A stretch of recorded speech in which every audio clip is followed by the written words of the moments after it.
त्वमेव माता च पिता त्वमेव त्वमेव बन्धुश्च सखा त्वमेव त्वमेव विद्या द्रविणं त्वमेव त्वमेव सर्वं मम देव देव। ॐ सहनाववतु सहनौ भुनक्तु सह वीर्यं करवावहै तेजस्विनावधीतमस्तु मा विद्विषावहै। ॐ शान्ति शान्ति शान्ति।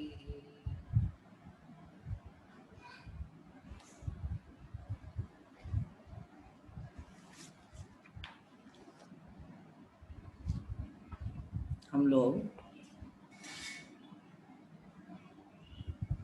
शंकराचार्य भगवान के विवेक चूड़ामणि का अध्ययन कर रहे हैं।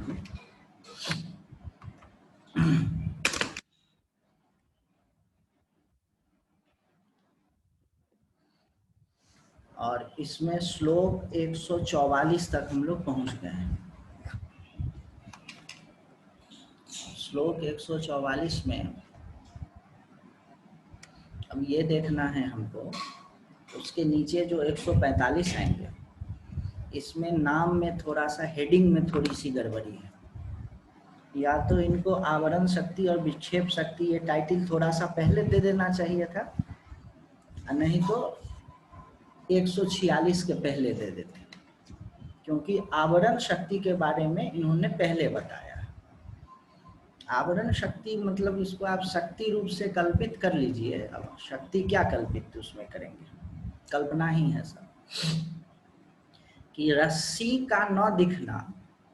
ये क्यों नहीं दिख रहा है रस्सी, तो बोले आवरण शक्ति के कारण। और रस्सी का सांप दिख जाना या माला के रूप में दिख जाना, ये हो गया विक्षेप शक्ति के कारण। तो ये दो फंक्शन किसकी हैं, अविद्या की हैं, मूर्खता की है। तब इसको शक्ति रूप से आप समझ लीजिए। आप देवता बना करके पूजा करने लगी है, या आवरण शक्ति विक्षेप शक्ति, उससे काम नहीं चलेगा। समझना यह है कि हमको जो अज्ञान होता है उसके 2 स्टेप्स हैं, उसको इन्होंने शक्ति रूप से कहा है। आप अगर उसको एज ए मेंटल प्रोसेस देखें तो 2 स्टेप्स हैं। पहले क्या होता है कि उस चीज का सही स्वरूप पता नहीं चलता है, किसी भी इग्नोरेंस में, किसी भी भ्रम के जगह पे जो असल में है वह पता नहीं चलता है, नंबर 1। और जो वह नहीं है उस रूप में पता चलने लगता है, उसको कहते हैं भ्रम। भ्रम का मतलब यह नहीं कि कुछ नहीं पता चलना, कुछ नहीं पता चलने पर भ्रम नहीं होता है। भ्रम जब होता है जब कुछ तो पता चल रहा है लेकिन पूरी तरह ठीक से पता नहीं चल रहा है। वेदांत का जो सूत्र है ना, वो इसमें पड़ा हुआ है। वेदांत का यह नहीं कहना है कि आपको जो है आपकी आत्मा सर्वथा अज्ञात है, एकदम ज्ञान ही नहीं, तो भ्रम नहीं होगा। कोई भी ऐसी चीज जिसके बारे में आपको एकदम ही ज्ञान नहीं है, उसके बारे में भ्रम नहीं हो सकती। बताइए, कोई एक ऐसी चीज बताइए जिसके बारे में आपको एकदम ज्ञान नहीं है। बता सकते हैं? बता भी नहीं सकते। अरे बताया तो उतना ज्ञान तो है ही ना। तो आपको यह देखना है कि भ्रम का मतलब यह होता है कि कोई चीज थोड़ा बहुत तो जानकारी है लेकिन ठीक उसकी जानकारी नहीं है। अब इसी लक्षण को, आवरण शक्ति को और विक्षेप शक्ति को अपने ऊपर में घटाइए। तो आत्मा का जो स्वरूप है वह सर्वथा अज्ञात नहीं है। रस्सी का पूरी तरह से रस्सी का पता ही न चले तो वहां पर सांप भी नहीं पता चलेगा। रस्सी थोड़ा पता चलता है, उसका शेप पता चलता है, लेकिन वह रस्सी ही है यह नहीं पता चलता है। उसी तरह जो ये शुद्ध अहम है, यह शुद्ध रूप से नहीं पता चलता है, थोड़ा पता चलता है। वह शुद्ध है यह नहीं पता चलता है। तो रस्सी का वो शेप पता चलना अंधेरे में, उसी तरह से अहम का एक कोई चीज पता चलता है। सर्वथा अहम अज्ञात नहीं है, लेकिन वह ठीक ठीक पता नहीं चलता है, इसीलिए वह देह मन इंद्रिय प्राण शरीर रूप से उसकी विक्षेप शक्ति के कारण प्रकट हो जाती है। इसको ठीक ठीक समझ लीजिएगा। भ्रम जो है ना, वह हमेशा किंचित रूपेण ज्ञात किंचित रूपेण अज्ञात चीज के बारे में होती है। जिस चीज को आप थोड़ा जानते हैं, थोड़ा नहीं जानते हैं, उसी के बारे में भ्रम हो सकता है। जिस चीज को आप एकदम नहीं जानते हैं, उसके बारे में भ्रम हो ही नहीं सकता है। अच्छा, जिस चीज को पूरी तरह से जान लिया, उसके भी बारे में भ्रम नहीं हो सकता। तो यह आत्मा जो है ना, यह किंचित रूपेण ज्ञात है, किंचित रूपेण अज्ञात है। थोड़ा सा इसकी प्रकाश, इसकी चमक, इसकी जगमगाहट तो आ ही रही है, और उसी जगमगाहट में उसकी सतपना, उसका चितपना, उसका आनंदपना, वह भी जगमगा रहा है, झलक रहा है। लेकिन वह ठीक ठीक नहीं पता चल रहा है पूरी तरह से, अपने है ना, अपने पूरे स्वभाव में नहीं पता चल रहा है। इस कारण से जो है गड़बड़ी हो रही, और उसका ठीक ठीक न पता चलना, इसको कहते हैं आवरण, ढक जाना। और उसका कुछ से कुछ हो जाना, वह क्या हो गया? विक्षेप। अगर अंधेरे में रस्सी पड़ी है तो जरूरी नहीं है कि हर एक बार वह सांप के रूप में ही दिखे। कभी माला भी दिख सकती है, चलो भाई उठा लें माला पहन। कभी वह जमीन की दरार के रूप में दिख सकती है। जमीन में अगर दरार हो जाती है तो भी लगता है रस्सी जैसी पड़ी। तो कभी लगेगा कि अच्छा यहाँ पर जमीन में दरार तो नहीं पड़ गई। तो इसका कभी रस्सी का न दिखना, यह हो गया आवरण। और रस्सी का माला की तरह दिख जाना, या रस्सी का सांप की तरह दिख जाना, या रस्सी का भू छिद्र के, जमीन में छिद्र हो गया है, क्रैक हो गया है जमीन में, उसकी तरह दिख जाना, ये हो गया विक्षेप। अब इसी को आगे बता रहे हैं, अब ये विक्षेप शक्ति को बता रहे हैं।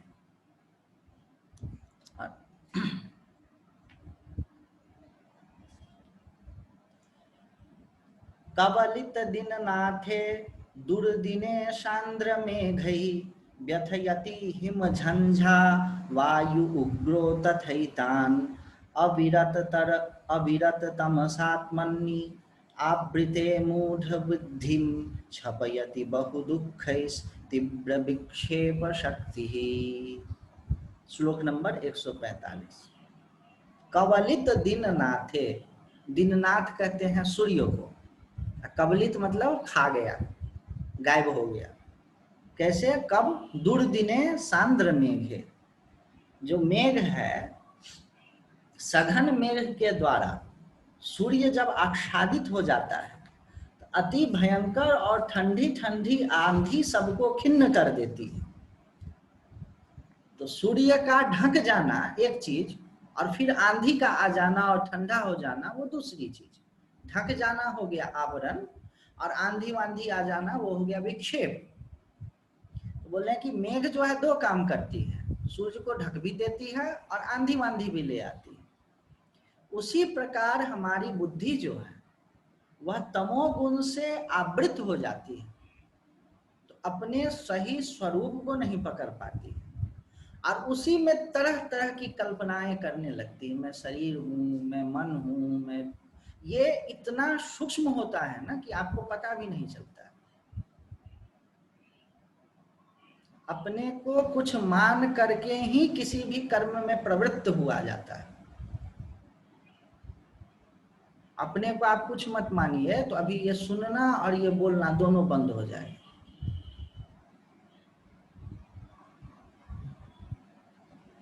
समझ रहे हैं ना बात? तो थोड़ा सा अध्यास को रख करके ही काम चलता है। लेकिन उसमें यह है कि बिना अपने को कुछ माने कोई व्यवहार नहीं हो सकता है। वो कुछ मान करके ही फिर उस सारा प्रपंच शुरू हो जाता है। अब सही में अपने को मान लेंगे तो दुखी होंगे, और अपने को कुछ भी ना मानेंगे तो सुखी हो जाएंगे। एताभ्याम एव शक्तिभ्याम बंधः पुंसः समागतः याभ्याम विमोहितः देहम मत्वा आत्मनं भ्रमति अयम। इन दोनों एताभ्याम द्विवचन में, इन दोनों आवरण और विक्षेप शक्तियों से ही पुरुषों को बंधन की प्राप्ति हुई है। बंध पुंसम समागतः याभ्याम विमोहितः देहम मत्वा आत्मनं भ्रमयति अयम। और इन्हीं से विमोहित होकर के देह को आत्मा मान करके पुरुष भ्रमित होता है। जब भी वेदांत में देह शब्द आए तो बार बार उसको अनुवाद कर लीजिएगा देह त्रय, तीनों देह, स्थूल सूक्ष्म कारण, स्थूल सूक्ष्म कारण। तो इसी के कारण से, इस आवरण और विक्षेप शक्ति के कारण से अपने को देह मान करके भ्रमित होते रहता है। अब देखिए ये बहुत सुंदर है, ये कविता है, बहुत सुंदर है।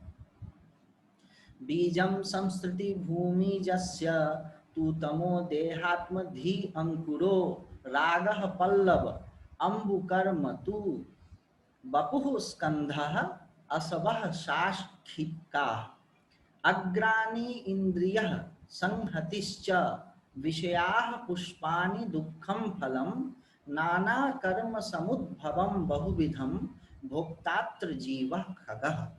ये पूरे संसार वृक्ष का वर्णन कर रहे हैं। तो संसार रूपी वृक्ष का बीज है अज्ञान, सीड है अज्ञान, देहात्म बुद्धि उसका अंकुर है, उसमें जो कोपल फूटता है ना वह अंकुर है। अच्छा, क्रेविंग्स जो हैं वह पत्ता है, और कर्म जो है उसमें जल है। कर्म का दो अर्थ है, एक्शन और फ्रूट ऑफ एक्शन, दोनों। कर्म शब्द का मतलब अच्छे कर्म मत करो, अच्छे कर्म करो, बुरे कर्म मत करो। इसका क्या मतलब है? Do good action, don't do bad action. अच्छा, कहते हैं उसके कर्म ही खराब हैं भैया, सब कर्मों का दोष है। तो इसका क्या मतलब हो गया? जो उसने पास्ट में एक्शन किया है उसके फ्रूट्स जो हैं वो खराब है। खराब कर्म किया है इसीलिए उसके फ्रूट्स खराब हैं। तो कर्म शब्द का दो अर्थ होता है, एक तो एक्शन, दूसरा फ्रूट ऑफ एक्शन। ये क्या कह रहे हैं कि कर्म जल है। यहाँ पर कर्म शब्द का अर्थ क्या हो गया? Fruit of action. जो आपके पुराने कर्म हैं संचित, यानी जो पुराने कर्म के फल हैं, जो पुराने कर्म के फ्रूट्स हैं, वो क्या है? उसका जल है, उसी से वह पल्लवित पुष्पित होता है। शरीर तना है, स्तंभ है, ये शरीर तना है। प्राण शाखाएं हैं, असु असवह शाखिका, और इसका जो ब्रांचेस है वो प्राण है। इंद्रियां उपशाखाएं हैं, जो कर्मेंद्रिय और ज्ञानेंद्रिय है उपशाखाएं हैं। विषय पुष्प है, उसमें जो फूल लग रहा है वो विषय है। और नाना प्रकार के कर्मों से उत्पन्न हुआ दुख फल है। ये तो संसार है। और एक जीव है, उस संसार के में जो दुख वाला फल लगा हुआ है उसको, वह चिड़िया है, उसको खा रहा है। तो आप ये भी तो बोल सकते हैं कि दुख और सुख दो फल होते हैं, उसको खाता है। भाई दुखी क्यों बोले? संसार में तो दुख और सुख दोनों लगा हुआ है। उसमें बोलते हैं जहां जहां भी ये चीज आता है, तत्साधनार्थम तन्नासे च, बार बार ये चीज वेदांत में आएगा कि सुख के लिए जो साधन करते हैं उसमें दुख है। तत्साधनार्थम, सुख के लिए जो, यहाँ नहीं लिखा हम लोग को मालूम है कि जिसको आप लौकिक सुख कहते हैं, पार्टी में जाना, मेकअप करने में कितनी परेशानी होती है। अच्छा, गाड़ी से गए, रास्ते में ट्रैफिक में जाम में कितनी दिक्कत होती है। अच्छा, जैसा आप पहन के आए हैं उससे कोई बढ़िया पहन के आ जाए तब कितनी दिक्कत होती है। तो उसके साधन में भी दुख है, अतन्नाश नाशे। और जब वो सुख खत्म होने लगा, जब पार्टी ओवर होने लगता है, तो उसका हैंगओवर कह लीजिए या जो भी कह लीजिए, उसमें भी दुख है। तो बीच में थोड़ा देर के लिए सुख है, लेकिन उसके साधन में भी दुख है और उसके नाश होने पर भी दुख है। इसीलिए जो बुद्धिमान है, गीता में आया है कि वो सबको दुखी, जो सुख जैसा थोड़ी देर के लिए दिखता है उसको दुख ही मानते हैं। आप देख लो ना कि जितना भी आपके पास में सुख है, हम तो इस पर विचार करते हैं तो लगता है धत, कोई चीज का कोई मतलब ही नहीं। जितना भी सुख है आप देख लो, सुख मिलेगा थोड़ी देर के लिए, लेकिन उसकी साधन में कितना दुख है। खत्म होने पर दुख हो कि ना हो वो तो बात की बात है, अच्छा मजा तो आया, लेकिन उसके लिए कितना, साधन के लिए कितना एफर्ट करना पड़ता है, उसमें कितना दुख है। इसीलिए बुद्धिमान लोग, जो ये वैषयिक सुख है, जो सुख डिपेंडेंट है, पार्टी से आया है सुख, जो खाने से सुख आया है, उसको क्या कहते हैं, दुख ही कहते हैं। कि भैया वो दुख से पैदा हुआ है और दुख उसमें खत्म हो रहा है, बीच में थोड़ी देर के लिए सुख है, कोई मतलब नहीं है, नॉट वर्थ इट। आप इस पर विचार करेंगे ना तो ये ठीक ठीक वैराग्य को उत्पन्न कर देगा। अगर कोई कहे कि सारे सुख अनित्य हैं तो सुख के चक्कर में मत पड़ो, तो उतना मन नहीं करता। भाई अनित्य है, 2-4 घंटा के लिए ही तो है, लेकिन है तो। लेकिन जब आप इस पर विचार करेंगे कि जितना भी सुख है उसके साधन में कष्ट है और उसके परिणाम में भी कष्ट है, तो आपको राहत मिल जाएगी। रामकृष्ण परमहंस ठाकुर हम लोग बोलते हैं, तो जिस समय में कलकत्ता सबरब था, कलकत्ता का सबरब था दक्षिणेश्वर, अब तो मेन लैंड हो गया है, वो बाहरी इलाका माना जाता था कलकत्ता। तो कलकत्ता जाते आते रहते थे तांगा पे बैठ के, कचहरी के पास से तांगा गुजर रही थी और गर्मी, कलकत्ते की गर्मी, पसीना एकदम, और एक छोटी सी गुमटी में एक आदमी पान बेच रहा था। और उसको देखे तो बोले कि उसमें है कि जिस तरह भैंस नहा के निकलती है तो उसके पूरे शरीर से जैसे पानी गिरते रहता है, उस तरह उसके देह से पसीना गिर रहा था। छोटा, मतलब एकदम छोटे जगह में वो पान बेच रहा था, भीड़ लगी हुई, पसीना से तरबतर। तो राम ठाकुर बोले उसको देख के कि जितना मेहनत ये दुनिया में सुख पाने के लिए कर रहा है, उसका 10वां हिस्सा या 100वां हिस्सा भी ईश्वर की प्राप्ति के लिए करता, तो इसका जन्मों जन्मों का दुख खत्म हो जाता, मतलब ईश्वर मिल जाता है इसमें। तो आप इस चीज का विचार करना कि देखना कि जो भी सुख आप पाने के लिए प्रयास कर रहे हैं, उसमें जितना दुख झेल रहे हैं, इज इट वर्थ इट और नॉट। और जब आप विचार करेंगे ना तो लगेगा कि नहीं, फिर जो आलसपना का सुख है ना, वो ज्यादा अच्छा लगेगा।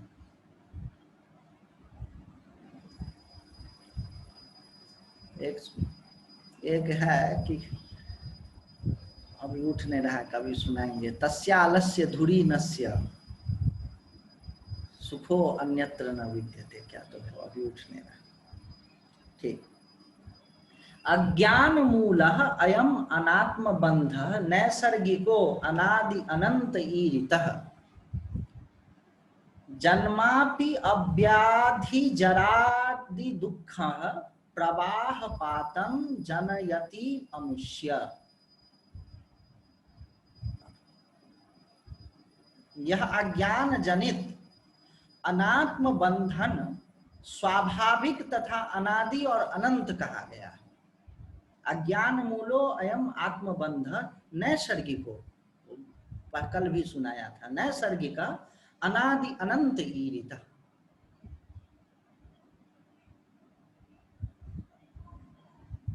यह जो अज्ञान मूल बंध है, मतलब यह बंधन कैसा है, किसी ने रस्सी से आपको नहीं बांधा है, अज्ञान से यह बंधन का जन्म हुआ है, इसीलिए इसको कहा अज्ञान मूल बंध। क्या है, नेचुरल है, इसीलिए डोंट, ये जो नेचुरल जब मैंने सुना ना, नैसर्गिक भाष्य में पढ़ता था, समझ में नहीं आता था। फिर एक कोई स्वामी जी बोले नेचुरल कॉमन फेनोमेनन, तो फटाक से एकदम से ना ऐसे लग गया कि वाह, नेचुरल का क्या मतलब है, इसको ध्यान से समझिएगा। It's common, it's not a disease, you should not blame yourself for that. कई लोग वेदांत पढ़ करके ना चिड़चिड़े हो जाते हैं, क्यों? तो दिन रात उनको लगे रहता है, अरे अरे अरे ये कुछ मेरे साथ में अननेचुरल हो गया है कि मैं शरीर को आत्मा मान लिया हूँ, मन को आत्मा मान लिया हूँ। तो थोड़ा बहुत जो वेदांत पढ़े रहेंगे तो चिड़चिड़े टाइप के हो जाएंगे, दिन रात उनको लगेगा कैसे इससे छूट जाए। भाई ये natural, this is your now natural. आपकी, हमारी, कुत्ते की, गधे की, सबकी वही है स्थिति, नेचुरल है। आप अपने किसी कर्मों के कारण इस बंधन में नहीं पड़ गए हैं। मतलब एक अपने को गिल्ट फीलिंग टाइप की आती है ना कि हम इसको ऐसे मान ले रहे हैं, हम इसको ऐसे मान ले रहे हैं, हम क्यों अपने शरीर को मैं मान ले रहे हैं। इस गिल्ट फीलिंग से निकल जाएंगे, जितनी जल्दी निकलेंगे उतना फायदा रहेगा। एकदम ये वेदांत का बहुत सोचा हुआ हमारी बात है, मैं कह रहा हूँ, बहुत इस पर विचारित मीमांसित बात मैं कह रहा हूँ कि मैं शरीर से आइडेंटिफाई हो रहा हूँ, मैं मन से आइडेंटिफाई हो रहा हूँ। इसके लिए आपको गिल्ट फीलिंग नहीं लाना है, ये नेचुरल है। और सुप्रा नेचुरल कह लीजिए, परमात्मा है। You are not responsible for it, it's a natural phenomenon. नैसर्गिक को कब से ये शुरू हुआ, तो अनादि है, कब से शुरू हुआ नहीं मालूम। बताते हैं एक सृष्टि खत्म हो गई, सारे प्राणियों के कर्म बीज समाहित होकर के प्रकृति साम्यावस्था होकर के स्थिर हो गया। फिर जब नया सर्ग शुरू हुआ तो सारे प्राणियों को पिछले पिछले कर्मों के अनुसार फिर से जन्म हो गया। और यह जो साइकिल है, इनफाइनाइट साइकिल चलते आ रहा है, चलते आ रहा है। और हम सब हैं, और कब तक ये चलेगा, जब तक अविद्या नहीं खत्म होगी तब तक चलेगा। Of which the smallest unit is beginning of this creation. एक क्रिएशन खत्म हुआ, फिर उसमें जोते गए, फिर दूसरा क्रिएशन खत्म हुआ, फिर उसमें जोते गए। और सृष्टि अवस्था में आपको परमात्मा को खोजना है, और जिसको प्रलय अवस्था कहते हैं उसमें प्राणी, जितने भी जीव और उसके कर्म, सभी चीज एक साथ इकट्ठा होकर के पड़े रहते हैं। फिर जोते जाएंगे, फिर समेटे जाएंगे। कब तक? आप विचार कीजिए, अगर ठीक ठीक इस पर विचार कीजिए तो दिमाग घूम जाता है। इस जन्म में नहीं, अगले जन्म में नहीं, पिछले जन्म में नहीं, 1000 जन्म में नहीं, लाख जन्म में नहीं, करोड़ जन्म में नहीं, जब से इस वाली सृष्टि की प्रक्रिया शुरू हुई है, वो तो एक यूनिट है। और उस तरह से अनेकों बार सृष्टि का अनेकों बिग बैंग हुए और खत्म हुए।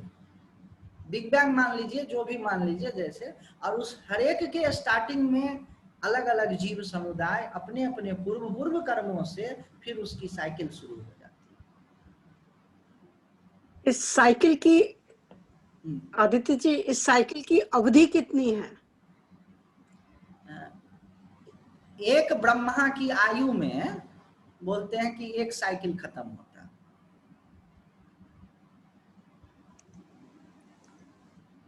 वैराग्य संपादन के लिए है, उसको सही गलत मानने का नहीं प्रयोजन है। ब्रह्मा की एक आयु जब खत्म होती है तब एक साइकिल खत्म होता है। प्रलय कई तरह का होता है, कुछ प्रलय में सारे एलिमेंट्स अलग अलग हो जाते हैं, कुछ प्रलय जो महाप्रलय होता है उसमें एलिमेंट्स ही खत्म हो जाते हैं।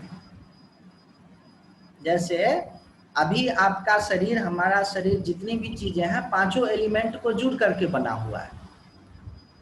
तो एक एक एलिमेंट खत्म हो गया, अलग अलग हो गया, तो एक प्रलय हुआ, छोटा प्रलय। और सारे एलिमेंट्स ही खत्म हो गए तो उसको बोलते हैं महाप्रलय। जो पांचों एलिमेंट है वो खत्म हो गए। अच्छा, आप कल्पना करके देखिए कि अभी आप आंख बंद करके या कभी अकेले में, ये भी ध्यान की एक विधा है जो वेदांत में जो अंडर करेंट संप्रदाय है उसमें चलता है, कि यह मान लीजिए कि सारा पृथ्वी खत्म हो गया, केवल जल ही जल है। पृथ्वी खत्म हो गया तो जितना ठोस चीज है सब खत्म हो गया। पहले तो आप जिस कुर्सी पर बैठे हैं वो खत्म हो गया, गिर जाएंगे क्या? अरे आप भी खत्म हो गए, आप भी जल में बदल गए, घर भी जल में बदल गया। और जल कहाँ पर है? जल किस जगह पर है? ये जो पूरा जल है पृथ्वी पर, वो भी जल में खत्म हो गए, पृथ्वी भी जल हो गई। अच्छा, सूर्य वो भी जल हो गया, जुपिटर वो भी जल हो गया। अच्छा, स्टार्स वो भी जल हो गया।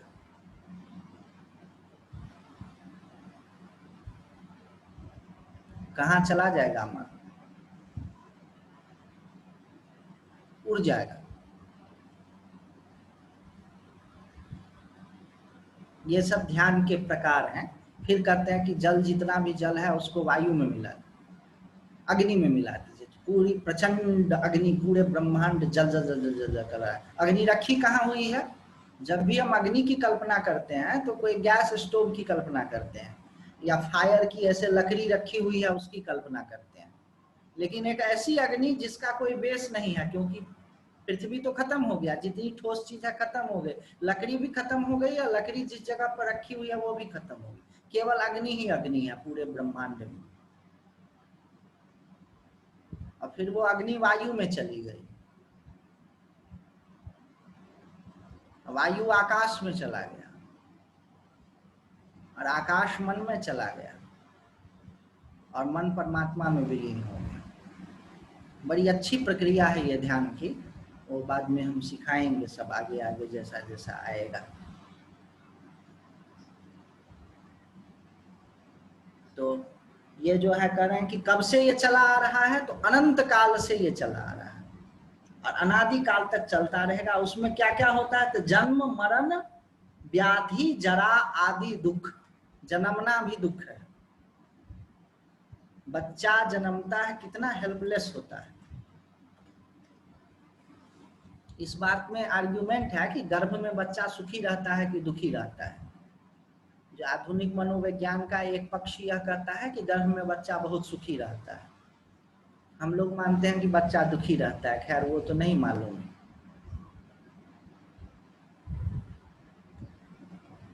लेकिन जो बच्चा है वो कितना हेल्पलेस होता है जब जन्म के बाद। भूख लगता है, प्यास लगता है भूख, माँ सोचती है प्यास लगा है, या लगता है प्यास, सोचता है भूख लगा है, लगता है डर, माँ सोचती है भूख लगा है, उसको दूध पिलाती है।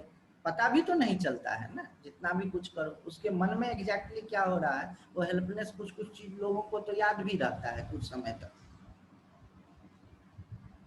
फिर सोचता है कि फिर ऐसी दुर्गति में फिर से न पड़ना पड़े।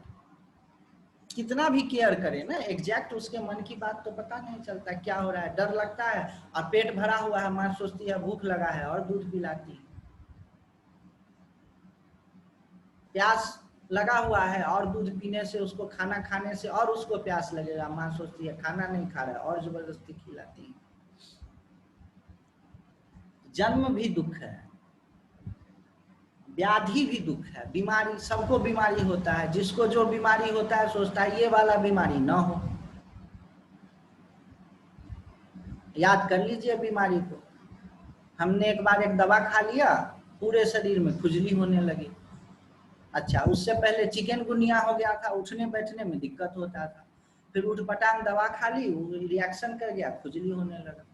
तो जब चिकनगुनिया हुआ तो सोचा कौन सी बीमारी हो गई कि घुटने उठने में दर्द कर रहा है, उठना बैठना मुश्किल हो गया। ये बीमारी ना हो और दूसरी बीमारी कोई भी हो जाए। अब दवा खाया तो पैर का दर्द तो ठीक हो गया, पूरे शरीर में खुजली हो। तब कहें कि भैया वो घुटने में दर्द था, कम से कम परे तो रहते थे, और ये तो खुजलाहट हो रही है, अब खुजाते जाओ ये वाला दूर हो जाए। जिसको जो बीमारी होता है ना, वही लगता है कि ये सबसे खराब बीमारी है। व्याधि भी दुख है। बुढ़ापा, बुढ़ापा का अनुभव भी हमको चिकनगुनिया से ही हो गया। कमजोरी, और बड़ा बढ़िया एक्सपीरियंस रहा जब कमजोरी, घुटना से दर्द, उठने बैठने में मुश्किल, एकदम जिसको बुढ़ापे का दर्शन करना हो कि क्या स्थिति होती है, चिकनगुनिया बहुत बढ़िया है उसके लिए। दर्द वर्द होना और जोड़ों की दर्द और भूख नहीं लगना। मैं समझ गया कि बुढ़ापा भी बहुत खराब चीज है, अच्छी चीज, दुख वाली चीज है। अब मरण, एक उंगली कट जाए, प्राण का जो वियोग होता है ना, बहुत दुखदायी होता है। एक उंगली थोड़ी सी कट जाए तो कितना दुख होता है। बात आप जितने बना लें, अभी मृत्यु का क्षण जो है ना बहुत दुखदायी होता है। सबके लिए नहीं, जिसका सूक्ष्म शरीर का स्थूल शरीर में आसक्ति नहीं है तो प्राण बहुत आराम से निकल जाता है, नहीं तो मृत्यु बहुत दुखदायी। आप देखो ना, नाक ऐसे बंद कर लो, देखो कितनी छटपटाहट होती है। सांस आप लेना चाह रहे हैं, सांस नहीं आ रही। अच्छा, कोमा वाला स्थिति में घुसते होंगे कि कुछ कुछ सेंस रहता होगा, कुछ सेंस नहीं रहता। अच्छा, एक आदमी कोई बिछुड़ जाता है तो दुख होता है, 1 रुपया खो जाता है तो दुख होता है। यहाँ पूरी दुनिया छूटी जा रही है और आप हेल्पलेस हैं। मृत्यु जो है ना, वह मुझे आदमी बिछुड़ जाता है उससे ज्यादा दुख लगता है कि हेल्पलेस हो जाता है उस समय। एक बहुत बड़े इस सदी के महान अवघड़ संत माने जाते हैं, नाम में नहीं कहूंगा, बड़ा उनका नाम, बड़े अच्छे साधक, बहुत बड़े, बड़ा नाम, बड़ा उनकी, और वो सब लोग उनको जानते हैं, वाराणसी में हुए। और उनकी किडनी फेल हो गई, तो वो उन्होंने अपने जीवन में 200 या 500 बार ऐसा किया होगा, या कि मरणासन या मर चुका होगा आदमी, उसको जीवित कर दिया अपने साधना से, उससे जो भी, मरणासन अथवा मर चुका, मैं दोनों शब्द कह रहा हूं। मुझे नहीं मालूम कि मरे हुए को जीवित किया या मरणासन, आसन्न मृत्यु को जीवित किया। उनकी किडनी हो गई खराब, अमेरिका गए, बदलने की कोशिश की, और भारत के प्रधानमंत्री, वर्तमान उस समय के जो प्रधानमंत्री थे, वो उनको इतना मानते थे कि उनके यहाँ आकर के ट्रैक्टर चलाते थे सेवा में। और बड़े बड़े मंत्रियों का काम था कि जूता रखने का, जो लोग उनसे मिलने आएंगे तो जूतों की सेवा जैसे होती है ना गुरुद्वारों में, उस तरह से करते थे लोगों के। और उनके जो एकदम करीबी व्यक्ति थे, उन्होंने ये बात मुझे बताया कि अंतिम में जब वो हो गया कि अब नहीं, तो वो बोले कि मैं मरना नहीं चाहता। जिसने दूसरों को जीवन दिया, जब अपना कर्मफल ऐसा हो गया तो उस मृत्यु के सामने में बेबस, हेल्पलेस। मरण भी दुख है, मृत्यु में सब छूट रहा है, यही दुख नहीं, हेल्पलेस हो जाता है। आदित्य जी जब इतने, हाँ आदित्य जी जब वो इतने ज्ञानी और इतने वो थे, तो भी उनका क्या मृत्यु से उनका फिर वो नहीं हुआ? दुर्गा सप्तशती में तो मार्कंडे पुराण है, दुर्गा सप्तशती मार्कंडे पुराण है। तो मार्कंडे पुराण में ये दुर्गा सप्तशती में लिखा है, ज्ञानिना नाम अपि चेतांसी देवी भगवती ही सा बलाद आकृष्य मोहाय महामाया प्रयक्षति। कि ज्ञानियों के भी चित्त को, ज्ञानिना नाम अपि, अपि मतलब भी, ज्ञानिना नाम अपि चेतांसी देवी भगवती ही सा, वह जो देवी है भगवती, बलात् आकृष्य मोहाय, बलात् मतलब जबरदस्ती, आकृष्य मतलब खींच करके, मोहाय मोह में, और उनको क्या कहते हैं, महामाया प्रयक्षति, इसीलिए उसको महामाया कहते हैं। तो ये बात जब वेद व्यास लिखे, अब कहानी है असली है कि नकली है नहीं मालूम, तो उनके शिष्य थे जैमिनी, मजेदार कहानी है, थोड़ा सा सुना दे आप। तो बोले गुरुजी ये चीज ठीक नहीं है, ज्ञानियों के चित्त को कैसे हरण कर सकते हैं, ज्ञानी तो मुक्त हो जाते हैं। बोले कि नहीं बेटा इसको रहने दो, हम बुजुर्ग हैं और हमें मालूम है, तुम हमारी बात मानो। बोले नहीं गुरुजी ये बात हम आपकी नहीं माने, ज्ञानियों के चित्त को तो नहीं हरण कर सकती है भगवती। बोले ठीक है बेटा, तो तुम्हें जो करना है करो। तो वो नाराज हो गए गुरुजी से और जंगल में जाकर के कुटी बना करके रहने लगे। तो महीना 6 महीना बीता, एक दिन घनघोर बारिश होने लगी, और बारिश होने लगी और शाम हो गया, गेट खटखट किए तो एक स्त्री भींगते हुए गेट पे खड़ी, अरे मैं आई थी और भटक गई जंगल में और फला राजा की लड़की हूँ और बहुत सुंदर और बहुत बढ़िया। तो बोले क्या अच्छा ऐसा है कि आप तब भीतर आ जाओ और रहो, मैं कुटिया के बाहर सो जाऊंगा और रात्रि का समय है, शाम पखेरे का चिंता है। बोले ठीक है। और वो कुछ वैसे भी करे और कहे हमें साधुओं से डर भी लगता है, ऐसा भी कुछ बोले, भीतर जाके सो गई, जो भी हो। और जैमिनी बाहर सो गए। ये बड़ा प्रसिद्ध कहानी है, अब सही है कि गलत है वो नहीं मालूम। बाहर सो गए, रात्रि में इनको हुआ अगर इनका मन चंचल हो गया, तो फिर क्या किया इन्होंने कि गेट खटखट खटखट किया, वो बंद कर लिया। बोली नहीं स्वामी जी मैं नहीं खोलूंगी, अभी सुबह बात होगी आपसे। बोले अरे खोलो तो कुछ काम है। बोले नहीं मैं नहीं खोलूंगी। सब हो गया, फिर इन्होंने क्या किया, फूस की झोपड़ी के ऊपर चले गया, उसको फूस का तो वो होता है ना छत, वो छत को ऐसे ऐसे हटा करके और नीचे कूद गए। अब कूद करके स्त्री को पकड़ लिया। अब पकड़ लिया, जब ऐसे चेहरे पे हाथ किया तो दाढ़ी समझ में आए। अब बिजली चमकी उसी समय में तो देखा गुरुजी खड़े हैं। तो वो गुरुजी ही स्त्री बन के आए थे और उनकी दाढ़ी पकड़ के खड़े।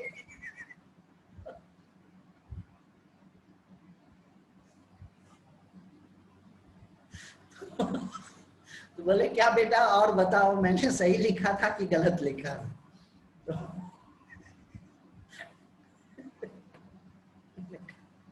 बस मैंने देख लिया। तो ये जो है ना, किसको इस पर बड़ा विमर्श हुआ, करपात्री जी और सब लोग थे और इस पर बड़ा विमर्श हुआ कि ज्ञान होने के बाद ये चीजें परेशान करती हैं कि नहीं करती। बोले कुछ नहीं कहा जा सकता, क्योंकि पहली बात ज्ञान हुआ कि नहीं हुआ वो पता नहीं है, और मान करके चलना चाहिए कि परेशान कर सकती है तो बचे रहने की संभावना है।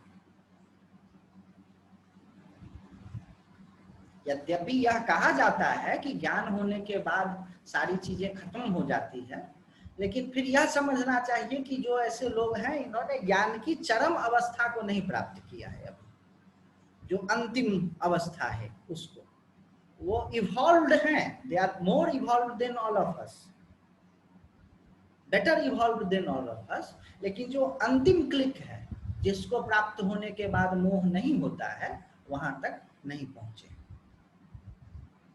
और वो आप अंतिम तक से भी वापिस आ सकता है, इसीलिए ऐसा मान करके ही चलने में ज्यादा फायदा है। आगे देखिए, नास्त्रेण अस्त्रहि अनिलेन वह्निना छेत्तुम न शक्यो न च कर्म कोटिभिः विवेक विज्ञान महासिना विना धातु प्रसादेन सितेन मंजुना।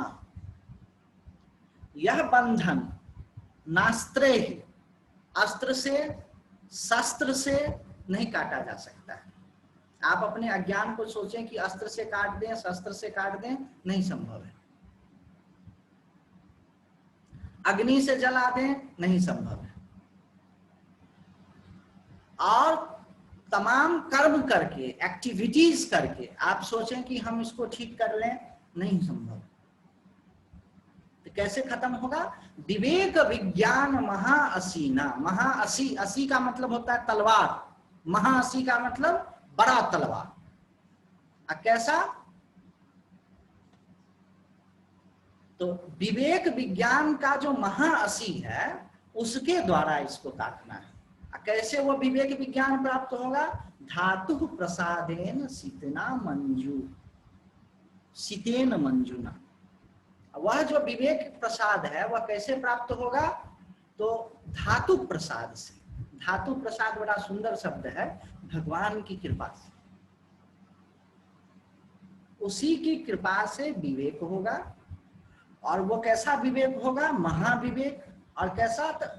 शीतेन मंजुना। मंजू मतलब बढ़िया, शीतेन मतलब चमका हुआ, एकदम से पिजाया हुआ, एकदम तीक्ष्ण किया हुआ। तो उस महाशीतेन मंजुना, महाअसीना, साफ चमक किया हुआ, रगड़ा हुआ जो वो है तलवार है विवेक का, उसी के द्वारा ये कटेगा। और क्या है? श्रुति प्रमाणैहिक मते स्वधर्म निष्ठा तयेवात्म विशुद्धि रस्य विशुद्ध बुद्धे परमात्म वेदनम तेनैव संसार समूल नाश। अब क्रम बता रहे हैं। श्रुति प्रमाणैक मते, देखो वेदांत का जो शुरुआत होता है तो ठीक है, अभी आप लोग आ रहे हैं फील्ड में, एक समय ऐसा आएगा, और वो देखिए ना अभी और आगे आएगा, कि लगेगा क्या ये सब चीज जो है ना कुछ तो समझ में आ ही नहीं रहा है, कुछ पकड़ने के लिए है ही नहीं। देखिए ना ये श्लोक में आएगा 214 में, देखिए कि कुछ भी प्रतीत नहीं हो रहा है। 214 में देखिए ना, अर्थ में कह रहा है कि आप इतना कह रहे हैं कि सूक्ष्म शरीर नहीं है, स्थूल शरीर नहीं है, कारण शरीर नहीं है, तो कुछ भी नहीं बचता है। कुछ है यह कैसे समझें? अथवा भाई आप कह रहे हैं कि मन से परे की कोई चीज है, कैसे होगा? समझ में ही नहीं आता है, कुछ है ही नहीं। समझ में नहीं आता है सो नहीं होगा, होगा कि कुछ है ही नहीं। ये सब बकवास है। तो उसी पर आया है श्रुति प्रमाणिक मते। पहला चीज होता है ना कि लगता है कि कुछ तो है, मेरे ही आत्मा का परम स्वरूप जो है वह परमात्मा है। यह जो श्रुति का कथन है, श्रुति मतलब होता है वेद, श्रुति मतलब होता है उपनिषद। इस पर पहला चीज होगा कि विश्वास होना शुरू होना लगेगा कि कुछ तो है, मेरी समझ में नहीं आ रहा है। वो अपने आप अंदर से आने लगता है। ठीक से वेदांत समझने पर लगता है कि मुझे समझ में नहीं आ रहा है लेकिन कुछ है। तो ये हो गया श्रुति प्रमाणिक मते। फिर क्या होगा? स्वधर्म निष्ठा। दूसरी चीज क्या होगी कि फिर उसके लिए क्या करें, हम जानने के लिए क्या करें? तो जानने के लिए जो जो आपकी अपनी बुद्धि में समझ में आएगा वो करने लगेगा, वही है स्वधर्म। स्व मतलब अपना, धर्म मतलब कर्तव्य, कर्तव्य विचार। आपको लगेगा कि मुझे बताने से, दूसरों को पढ़ाने से हमको और सूक्ष्म समझ में आएगा, तो आप वही करने लगेंगे। आपको लगेगा कि मुझे जप करने से होगा, तो आप जप करने लगेंगे। आपको मैं समझा दूं और आप कन्विंस हो जाएं कि ध्यान करने से होगा, तो आप ध्यान करने लगेंगे। मतलब किसी दूसरे के समझाने से या अपनी समझ से, आपकी समझ में जो आ गया कि ये करने से होगा, उस चीज को आप करने लगेंगे। उसी को कहते हैं स्वधर्म निष्ठा। और उससे क्या होगा? तयैवात्म विशुद्धि अस्या। उसी से आत्मा की शुद्धि होती है। आत्मा मतलब मन की शुद्धि होती है। जब आपको लगता है कि जो जो मुझे करना चाहिए वो मैं कर रहा हूं, तो मन साथ शुद्ध होने लगता है। यही मन की शुद्धि का रहस्य है।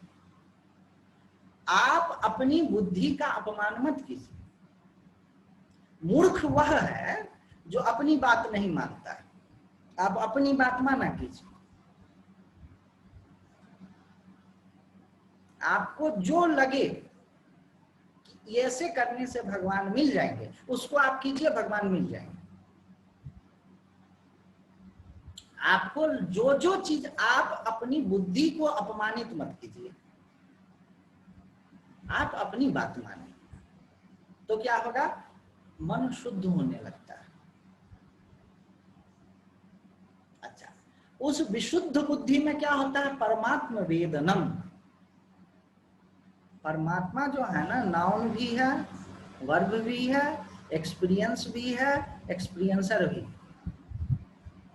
तो वह जो चित्त जिसने जो जो किया, जो जो उसको करना चाहिए उसकी अपनी समझ से, उसमें परमात्मा की झलक, चमक, जगमगाहट होने लगती है, होने ही लगती।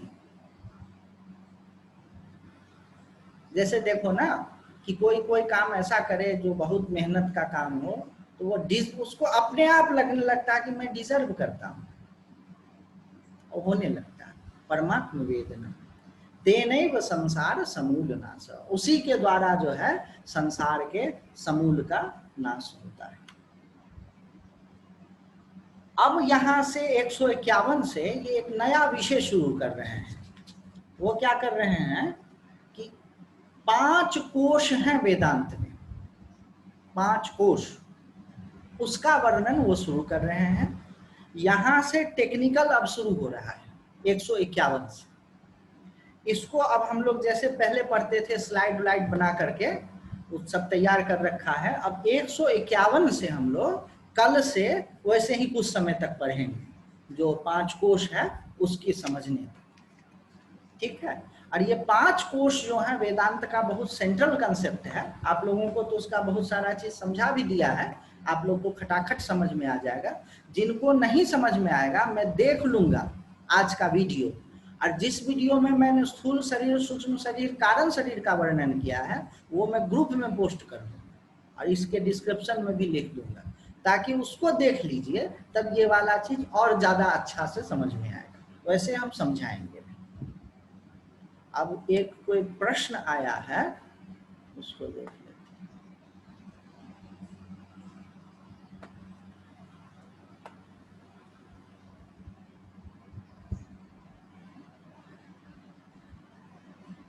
हाँ, अनुज जी ने सही लिखा है। कारण शरीर जो है, जब तक अविद्या रहेगी, प्रलय काल तक कारण शरीर बना रहेगा। और कोई प्रश्न आज का?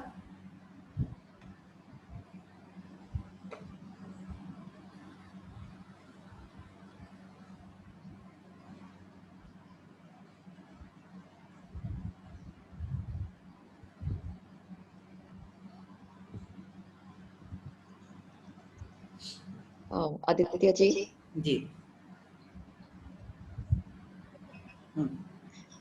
So you said all happiness is actually dukh. Everything is anitya, and so if I start thinking like that, then it will make me a very negative person. Earlier in this Vivek Chudamani only, there was a shlok which said cheerfulness is a requirement to be on the path. मैंने यह नहीं कहा कि सारा चीज दुख है क्योंकि अनित्य है। I actually oppose that view. हमने कहा वैसे सोचने से आप परेशान हो जाएंगे। आपका common everyday experience is that whatever सुख you are getting, you have to make effort in getting that सुख। और वह जो एफर्ट है, वो जो साधना है, उसमें तत्साधनार्थम तन्नाशे, उसका जो साधन करने में जो एफर्ट है वो दुख है। तो ये तो फैक्ट है। और ये क्या करेगा ना, आपको मोर इंटेलिजेंट बनाएगा, नॉट मोर नेगेटिव। जो एग्जॉस्टिवनेस रहता है ना, सुख, थोड़े थोड़े सुख के टुकड़े को पाने के लिए बड़े बड़े जो आप दुख में कृपा से Ranjani, they all left. मैं चला गया था। हाँ, मैं ये कह रहा था ना, कहाँ तक सुने थे? मैं ये कह रहा था कि ऐसा मत सोचिए कि हर एक सुख अनित्य है इसीलिए दुख है। आप ये देखिए, हेलो, आ रही है ना आवाज? आवाज आ रही है ना? Oh God. Just now we heard you. हाँ हाँ, तो मैं ये कह रहा We हूँ didn't. कि आप यह मत सोचिए कि हर एक चीज, हर एक सुख, हर एक दुख अनित्य है इसीलिए दुख है। That is one view. वैसे काम नहीं चलेगा, मन नहीं समझ पाता। अनित्य है फिर भी उतने देर के लिए तो सुख मिलता है ना, तो वो फिर नेगेटिविटी की ओर ले जा सकती है। लेकिन अगर आप यह सोचें कि एक छोटे से सुख के लिए आपको कितना एफर्ट करना पड़ता है, how much effort that you have to make to get a small piece of happiness, and that effort in itself is dukkha, तो फिर that will make you more intelligent person. That is like putting your resources at right place.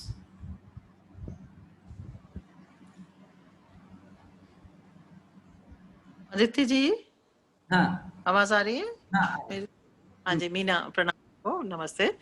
ये मेरा एक question है, I don't know, आज के topic से related नहीं है, पर एक सवाल आ रहा है मन में कि ये जो भी कुछ है इस समय, ये हमारे मन का, ये सिर्फ हमारे मन का बना हुआ है।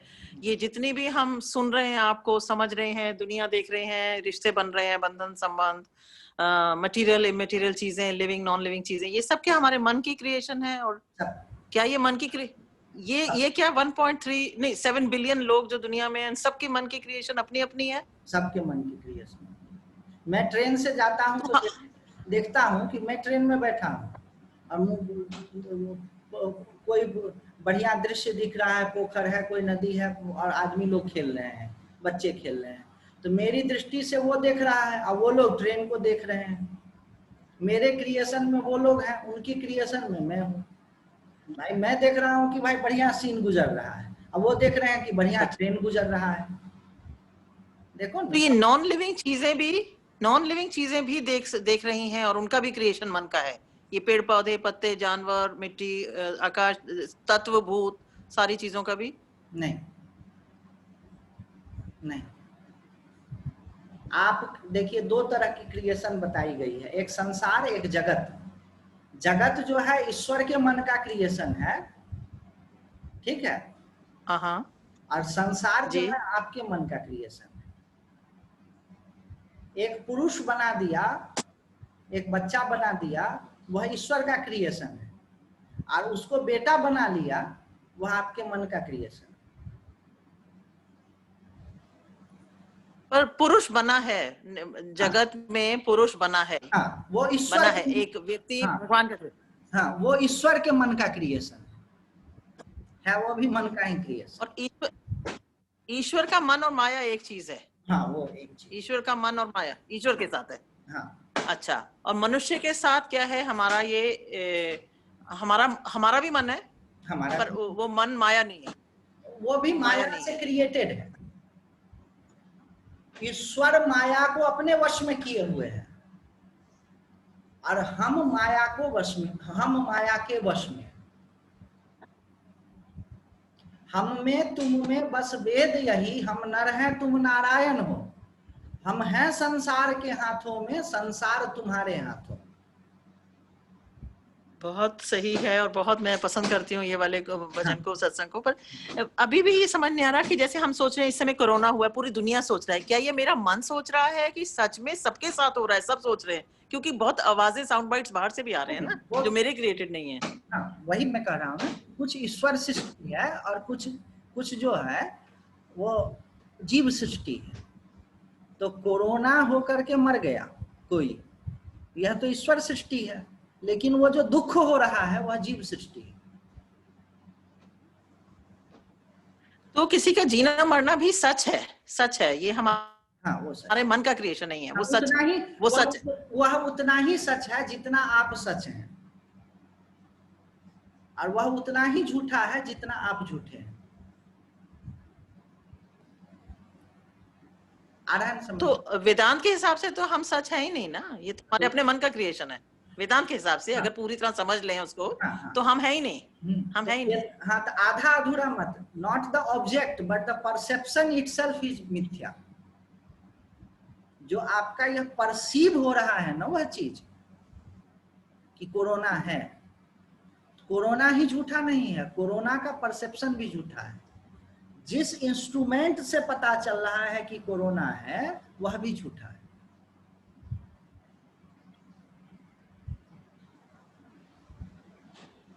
तो ये इंफॉर्मेशन कैसे बम्बार्डमेंट हो रही है? Through media, through people, through verbal, non verbal, कैसे, मतलब ये इतनी इंफॉर्मेशन कैसे आई जा रही है? और उसको भी मिथ्या करके देखिए ना, कैसे आई जा रही है, उसको भी मिथ्या करके देखिए ना। आप सेलेक्टिवली मिथ्या मत कीजिए, डोंट टेक मिथ्या इन पार्ट्स। जिसको आप कह रहे हैं कि इंफॉर्मेशन बम्बार्ड हो रहा है वह भी तो मिथ्या ही है। अच्छा, देखिए, जैसे मेरे एक फ्रेंड के हस्बैंड की डेथ हुई, बहुत क्लोज थी मेरे से, और पानीपत में थी, उनके हस्बैंड की डेथ हुई, कोरोना से हुई, पॉजिटिव निकला, और एग्जिस्टिंग हेल्थ कंडीशन थी। तो अब मैं क्या मानूं कि वो उनकी डेथ हुई है, ये ईश्वर की तरफ से है तो वो सच है। नहीं, डेथ तो हुई, लेकिन कोरोना से हुई है ये सच नहीं है। नहीं, डेथ भी हुई है, कोरोना से हुई है, यह भी सच है। दोनों तो परसेप्शन की फिर बात कहाँ रह गई? हाँ, परसेप्शन, जैसे हम लोग परसेप्शन कह रहे हैं ना, परसेप्शन का ये है ना कि परसेप्शन तो हो ही रहा है ना। परसेप्शन के अलावा आपके पास में क्या है? Whatever is happening is perception. आप जो अभी पूछ रहे हैं, मैं जो जवाब दे रहा हूं, यह भी तो परसेप्शन है। इससे आप अफेक्टेड हो रहे हैं, वह भी तो परसेप्शन है। I am not asking you to not to be affected. समझिए उसको। हम लोग ये सोचते हैं ना कि एक तो हमारा परसेप्शन है और एक जो है सो परसेप्शन नहीं, असली में है। लेकिन जब हम कह रहे हैं रियलिटी, हाँ, ऐसी पे आ रही थी। हाँ जी, हाँ, तो वो आप क्या कर रहे हैं ना कि दिमाग में ही दो कैटेगरी बना रहे हैं, एक परसेप्शन, एक रियलिटी। मैं 3 कैटेगरी बना रहा हूं। एक जिसको आप परसेप्शन बोल रहे हैं, जैसे कि कुछ चीज दिखा और है नहीं, जैसे मान के चलिए मिराज, तो वह तो परसेप्शन है, आप कह रहे हैं। और जो गाड़ी पर आप बैठ कर, can you relate the message Ranjani? क्या हुआ? बिल्कुल मैं सुन नहीं पाई, अब वॉइस ब्रेक हो चुकी थी, बिल्कुल भी नहीं आई आवाज, बिल्कुल भी नहीं आई मुझे। मैं ये कह रहा हूं ना कि सभी चीज परसेप्शन है, इसको पूरी समग्रता से समझिए। Don't take it in the parts.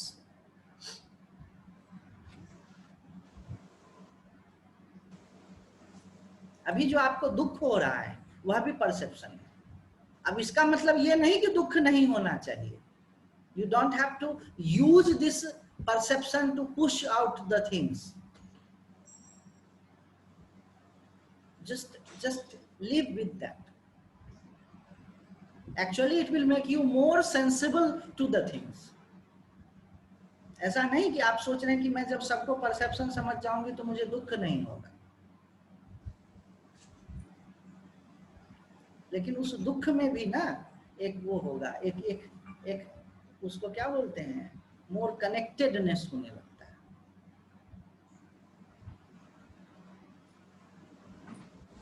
है ना। आप यह मत सोचिए कि परसेप्शन में समझ जाऊंगी तो, ये परसेप्शन जो है ना, यह दुख की दवाई नहीं है। वो तो दुख को एक दूसरी ही धातु में बदल देता है, कंपैशन में बदल देता है। बड़ा गजब का चीज है। कई बार यह होता है कि जब बहुत दुख होता है तो यू आर फोर्सिंग योरसेल्फ, अरे ये तो परसेप्शन है, ये तो परसेप्शन है, ये तो परसेप्शन है। ऐसे नहीं करना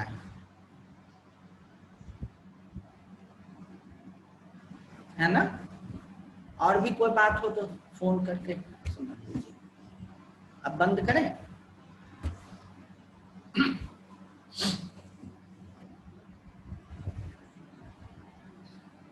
सर्वे भवन्तु सुखिनः सर्वे सन्तु निरामयाः, सर्वे भद्राणि पश्यन्तु, मा कश्चित् दुःखभाग् भवेत्।